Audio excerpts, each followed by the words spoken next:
lava en la sangre del dolor. Allí pasa el chino, el ruso, el calmuco y el moruso, donde toda obra y todo uso a la tierra nueva le es fiel, pues se ajusta y se acomoda toda fe y manera toda a lo que hace, lima y poda. El sin par, tío Samuel, alto es él, mirada fiera. Si no es hombre de conquistas, todo el mundo tiene pistas. Las estrellas y las listas ya están listas. En reposo o en mi paz. Aquí el amontonamiento mató el amor y el sentimiento. Mas en todo existe Dios, porque el yanqui ama sus hierros, sus caballos y sus perros, pues adora la alegría, con la fuerza, la armonía. Oh Dios, mi Señor, clamaré a ti, ver a un niño reír y a una niña como el sol. Gracias.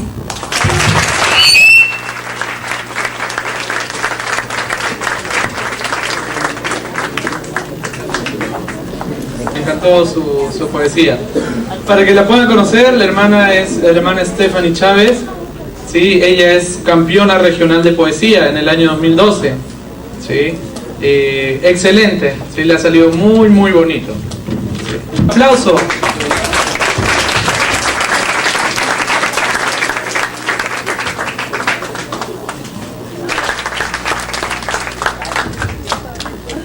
Señores distinguidos miembros del jurado, coordinador general y demás jurados, tengan muy buenos días con todos ustedes.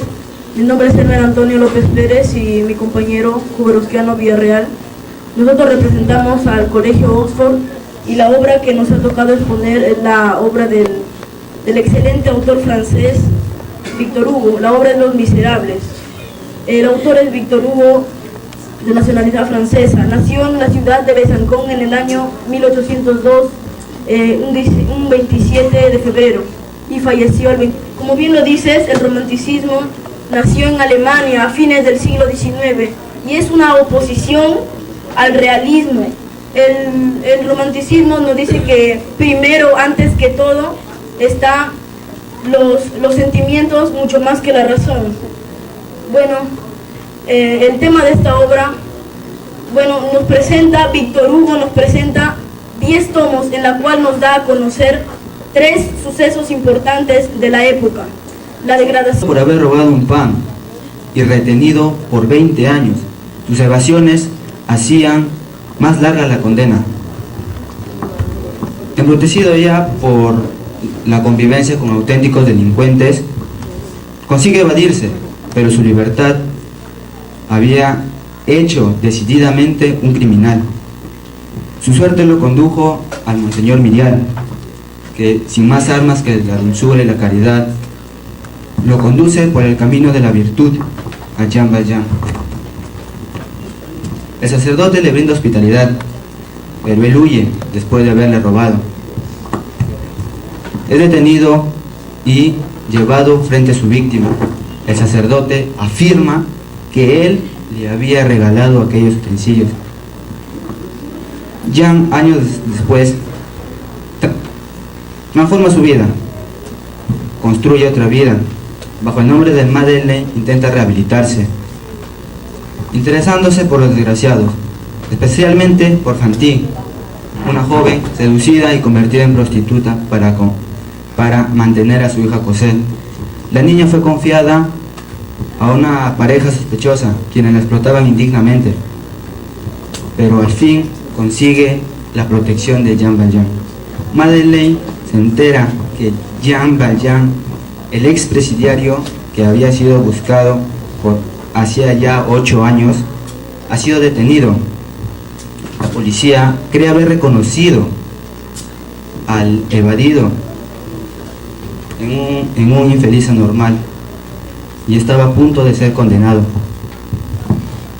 el verdadero Jan, siendo Madeleine, se encuentra nuevamente con su turbia personalidad y siente el deber de reasumirla.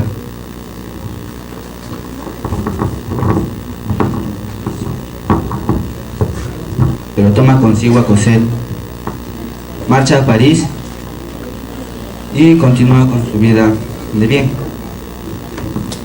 Pero Javert lo seguía persiguiendo para entregarlo a la justicia. Con dificultad logran esquivarlo y se refugian en un convento.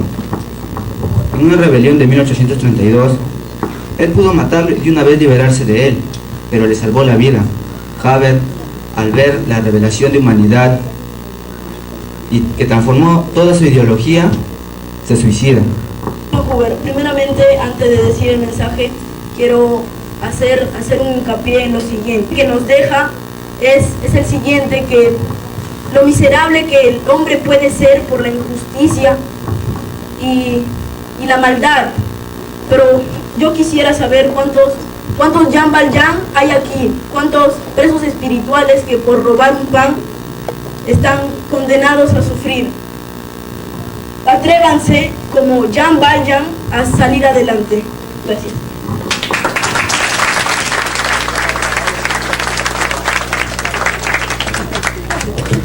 De tercer año de secundaria, son del colegio Integral Class, ¿sí?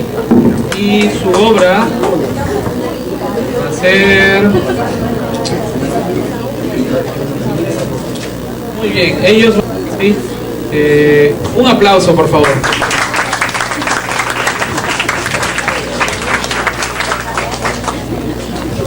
De excelencia al público en general. En esta ocasión le queremos agradecer por esta oportunidad que nos dan y a la vez pedirle una disculpa, ya que hemos traído diapositivas pero no hay un cañón multimedia para poder proyectarlas. El tema que vamos a exponer, o más que todo la obra, es El Lazarillo de Tormes, obra que el verdadero nombre es La vida del Lazarillo de Tormes, sus fortunas y adversidades. Sí, sus ediciones abarcan desde 1554. Tenemos 4 ediciones: la de Burgos, Amberes, Medina de Campo y Alcalá de Henares. Esas 4 ediciones nos han llegado completas, pero se piensa que hay ediciones anteriores, pero no se llega a comprobar, dado que no han llegado hasta nuestros días. Tenemos una edición de 1992, que más que todo servían para que trabajaban junto con un alguacil y engañaban a la gente. Después del Voltero viene un pintor que representa la clase culta y artística de la época. También tenemos después a un capellán, que le da una mula y 4 cántaros para que reparta agua. Después del capellán tenemos al alguacil, el cual representa más que todo la justicia de aquella época, el cual lo abandona por lo que tenía un trabajo muy peligroso. Y por último tenemos al arcipreste de San Salvador, el cual lo casa con su criada. Bueno, lo que dice mi amigo es muy cierto. Esos son los personajes. Mi punto que me toca exponer son los hechos. Como todos sabemos, El Lazarillo de Tormes de 1554, que es la edición que nos ha llegado a nuestras manos en estos tiempos, está compuesta por 7 tratados. En el primer tratado nos trata de explicar cómo es que su madre lo abandona, o mejor dicho, lo encarga al ciego, un amo que es, como se diría, muy vivo, muy ágil. Le enseña a sobrevivir a la vida, le enseña muchas cosas malas, cómo engañar a la gente, pedir limosna, engañar, etc. Pero Lazarillo, como se dice, superó al maestro y termina engañándolo, haciéndolo soñar, haciéndolo que se golpee en un poste cruzando un río. Así escapa de este amo y busca a su segundo amo, el cual era un clérigo avaricioso, el cual nunca le daba de comer. Pero el Lazarillo de Tormes se metía y se robaba los panes y los quesos, echándole la culpa a los ratones y a una serpiente. Al final el clérigo lo termina descubriendo y lo echa de su casa, y va por el tercer amo, el cual sería un escudero. Va por la calle y ve y dice: hey, miren ese hombre, tiene muy buena apariencia, muy buen porte, ropa elegante, pero en verdad no tenía nada, estaba peor, no tenía ni dinero, estaba peor en la situación que Lázaro. Así que este se da cuenta, pero guarda muy gratos recuerdos. Claro que no lo trata tan mal como el clérigo ni como el ciego. Al final lo termina abandonando, y porque este no pagaba la renta. Después se va con un fraile de la Merced, el cual le da su primer par de zapatos rotos. Esta de par de zapatos rotos suena confuso y es algo figurativo. Lo podemos ver en una obra de Francisco Delicado, en el cual hace alusión de que el zapato roto o romper tu primer par de zapatos significa quitar la virginidad. Es un icono sexual o una simbólica figurativa. Después de esto va con un bultero, el cual vendía bultas, pero en este tratado casi no actúa, sino que más es como un espectador. Después va con un pintor. En el caso del pintor pasa muy rápido el tiempo, pero después en toda una iglesia se encuentra con un capellán, el cual, como dice mi amigo, le dio una mula y 4 cántaros de agua para que reparta al pueblo, ganando así dinero. Este capellán era judío, para lo cual podemos deducirlo de la obra, y del cual se deducirá el posible autor de esta obra, que es anónimo. Después se va con un alguacil, pero lo que nos quiere dar esta obra es una crítica a la realidad de la época. Da por primera vez un realismo de la sociedad, una sociedad muy desordenada. Da una crítica sobre la aristocracia, el falso sentido del honor, la moralidad. También critica mucho las atrocidades que cometía la iglesia, como en el caso de los clérigos, las violaciones, etc. Bueno, en el caso que es nuestro punto central de El Lazarillo de Tormes, aparte de lo que hemos explicado, es la autoría. Como saben, de lo que es El Lazarillo de Tormes es la vida de Lázaro, del Lazarillo, sus fortunas y adversidades.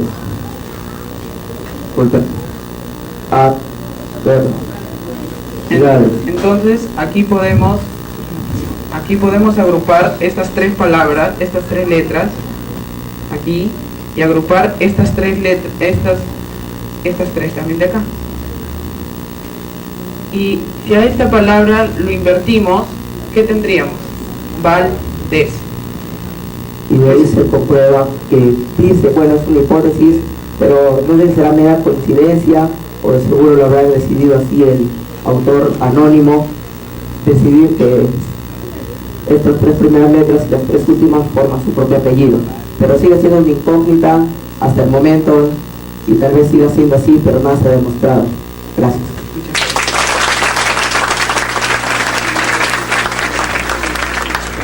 Muy bien.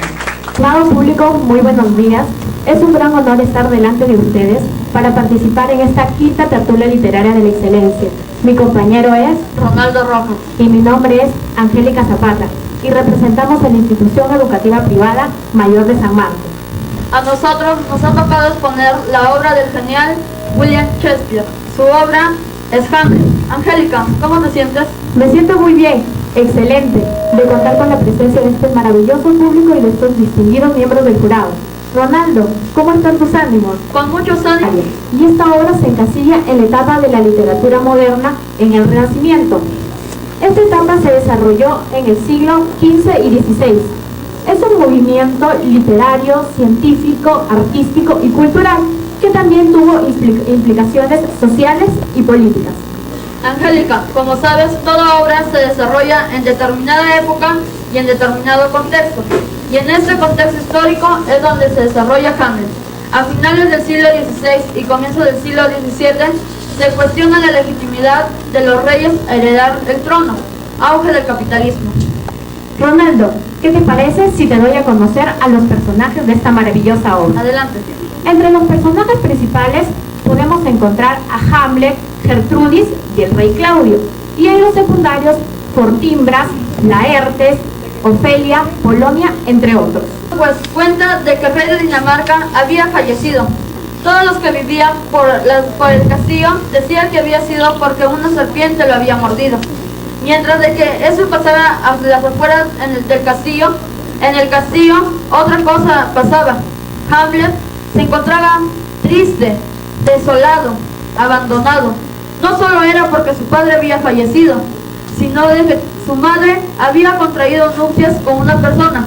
A lo que no sabes quién era esa persona, Angélica. ¿Quién era esa persona? Era el hermano del rey que había muerto, su cuñado. Era su cuñado. Y entonces Hamlet se sentía triste.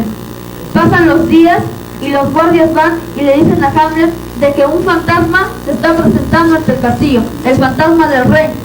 ¿Se imaginan ustedes un fantasma en su casa? De mi parte yo sentiría miedo. Angélica, si un fantasma se te presenta, ¿cómo te sentirías?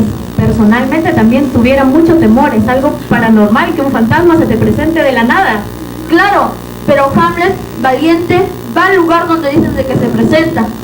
Llega la medianoche y el espectro del rey se presenta ante Hamlet. Yo me imagino a Hamlet en ese momento asustado, se habrá quedado pasmado. Entonces el padre le cuenta de que él no había muerto como todos pensaban de que una serpiente lo había mordido, sino a lo que no sabes cómo murió. ¿Cuál fue la realidad de la muerte? La verdad era de que su hermano la había asesinado. ¿Y saben cómo? Poniéndole un veneno en el oído y para que todos pensaran de que una serpiente lo había mordido. Entonces Hamlet se entera de la verdad. Angélica, si tu hermano quisiera hacerte daño, ¿cómo te sentirías? De alguna manera me sentiría traicionado, que mi propio hermano, mi propia sangre, intente hacerme daño por su sed de poder, por querer superarme. Claro, y en nuestra actualidad también pasa lo mismo. ¿Qué vemos en el día a día? Su propio hermano lo asesina, ¿por qué? Por el dinero. Muchos piensan de que el dinero compra la felicidad, cosa que no es. Entonces, Hamlet, al enterarse, el padre quería algo. Que yo sé de que cuando alguien les hace daño, ustedes también piden. Angélica, pongamos un ejemplo. Tu enamorado te traiciona con tu mejor amiga. ¿Qué pedirías? Quisiera revertir lo mismo, ¿no? Obviamente que quisiera venganza. Y eso era lo que el padre de Hamlet quería. Quería vengarse de su hermano. Pero no solo de su hermano, también de su esposa, ya que le había sido infiel. Desde ese entonces lo manda a Inglaterra con una embajada. ¿Y sabes qué es lo que tenían que hacer ellos? Me supongo que el rey quería matarlo. Pues exacto, pero Hamlet, mucho más audaz que el rey Claudio y su embajada, se dio cuenta inmediatamente y quiso revertir lo mismo. Se apoderó de esa orden y regresó a su reino. Mientras tanto, Ofelia y Laertes, hijos de Polonia, muy consternados por todo lo que había pasado, querían venganza, pero Ofelia, muy afligida porque su enamorado la había terminado y por la muerte de su padre, se vuelve loca y termina suicidándose. ¿Nos cuentas el mensaje de esta obra? Claro, esta obra es una tragedia llena de muertes, dolor, odio y sobre todo mucha venganza. ¿Qué es lo que podemos observar en el día a día? ¿Qué es lo primero que podemos ver al encender la televisión o al leer un periódico?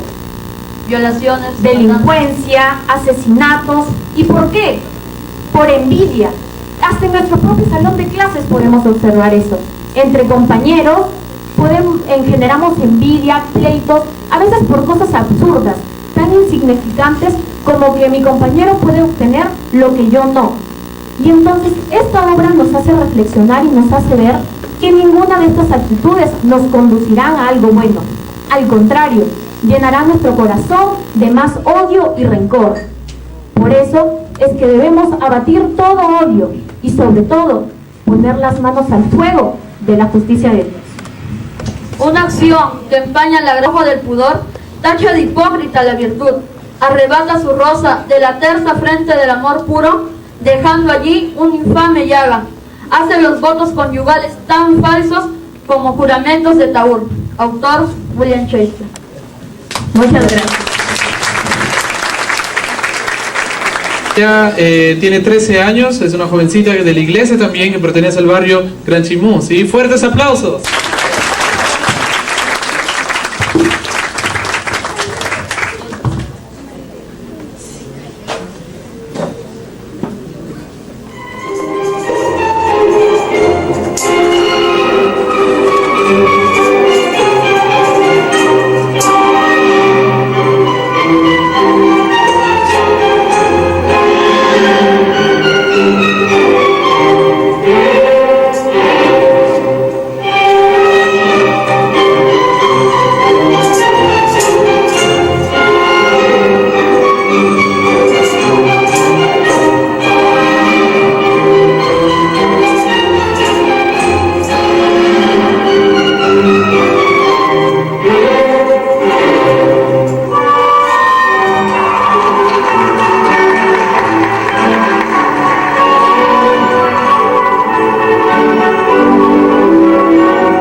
vamos a darles un pequeño tiempo a los misioneros para que puedan conocerlos un poquito más, ¿sí?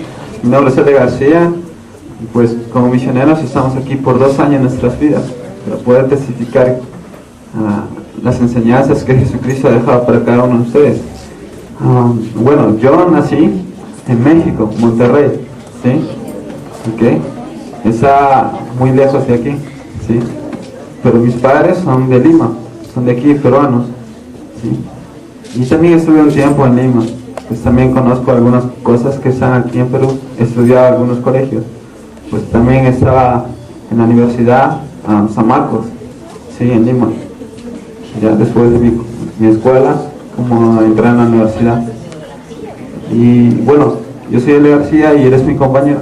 Me llamo Elder Gruel y yo soy de los Estados Unidos. Mi estado es Utah y me encanta Utah, pero también me encanta aquí. ¿Quiénes de ustedes conocen este libro?